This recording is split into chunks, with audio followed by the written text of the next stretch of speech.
Welcome to our Kitchentale! Ngayon po, isi-share ko sa inyo kung paano ang paggawa ng chocolate mallow pie.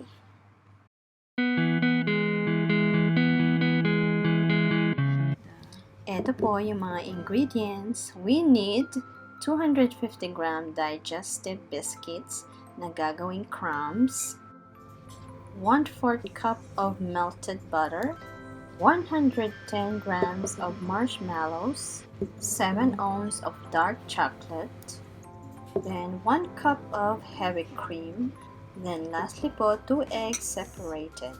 Ngayon po, let's do the procedure. Una po ay imimix natin ang butter at ang crumbs.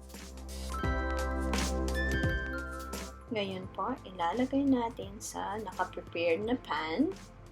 Then, ipipress po natin yung bottom. And then, let it cool in the fridge.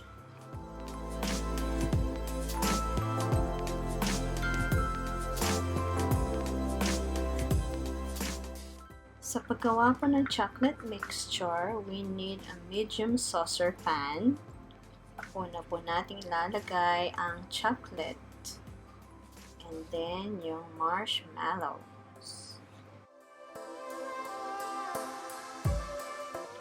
Kakailangan po natin maglagay ng 3 tablespoons of water. Kailangan po ay low fire or low heat lamang po. And then, i-mix lamang po ito ng maigi hanggang malusaw ang chocolate at ang marshmallows. Gumamit po ako ng dark chocolate. At ang dark chocolate ay mayroong benefits po ito.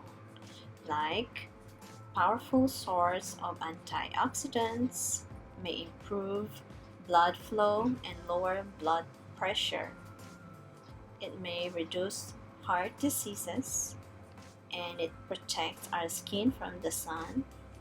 Lastly, it can improve our brain function. Ngayon po, as you can see, melted na po yung marshmallow at ang dark chocolate.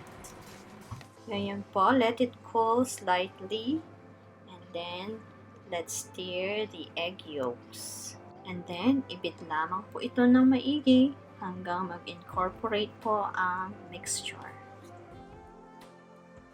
After mixing po, ilalagay po muna natin ito sa fridge hanggang ito ay lumamig.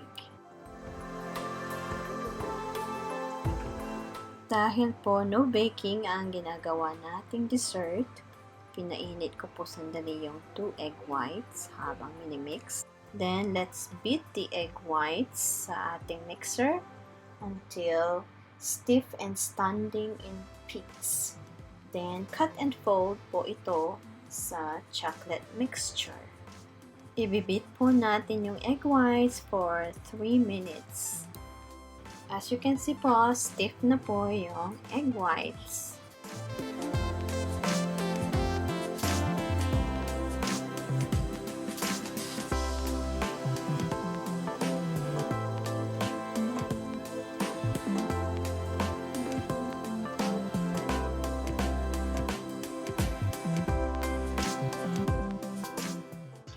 After the chocolate mixture, let's beat the heavy cream hanggang maging whipped cream po ito. Ngayon po, maglalagay po tayo ng 3/4 cups of whipped cream dun sa chocolate mixture and then set aside po yung natira.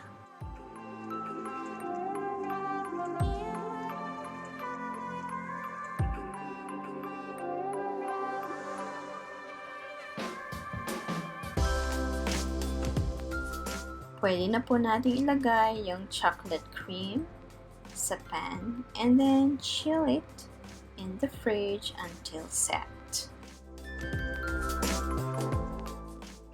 After 1 hour po, pwede na natin ilagay yung remaining whipped cream.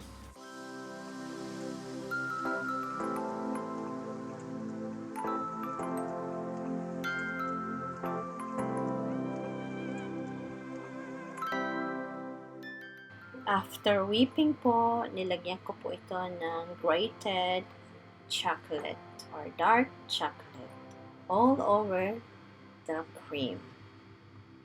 Ngayon po, ready na ang ating chocolate mallow pie. Here's our finished product, ang chocolate mallow pie. Thank you for watching. God bless. Jesus loves you. By the way, Happy Hearts Day!